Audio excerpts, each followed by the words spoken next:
about the elephant in the room, though. There's an elephant in the room Well, here, and that I was is getting to that. I their was getting offensive line.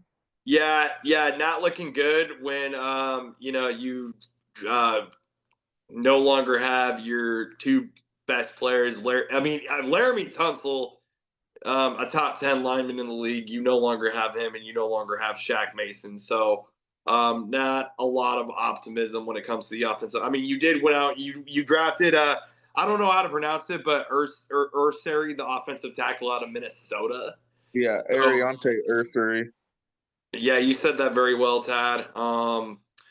But it does look like PFF has the highest rated grade for O lineman being the right guard, that being Titus Howard. So, yeah, a pretty decent pass block grade they have him with 74.9. So, obviously, he's going to have to, take that next man up mentality and, go out there and lead the offensive line, get these guys, shape back up. But I will say this because of the leadership and poise that CJ Stroud carries. If CJ Stroud carries himself very well, that's going to then elevate these offensive linemen to do the same. Because I mean, they'll see CJ Stroud and these skill players going out making big plays, and you would just hope that the offensive line would be like, man, I should really elevate my game and do something about that. So Yeah, it's going to be I'd a agree. really, really challenging, a super challenging year for this offensive line unit.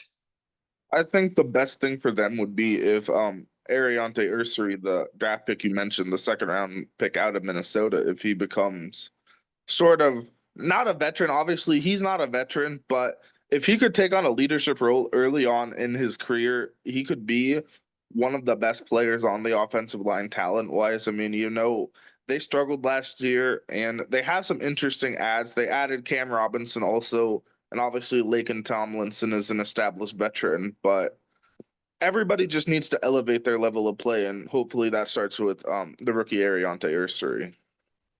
Absolutely. So it's going to be a very interesting offense in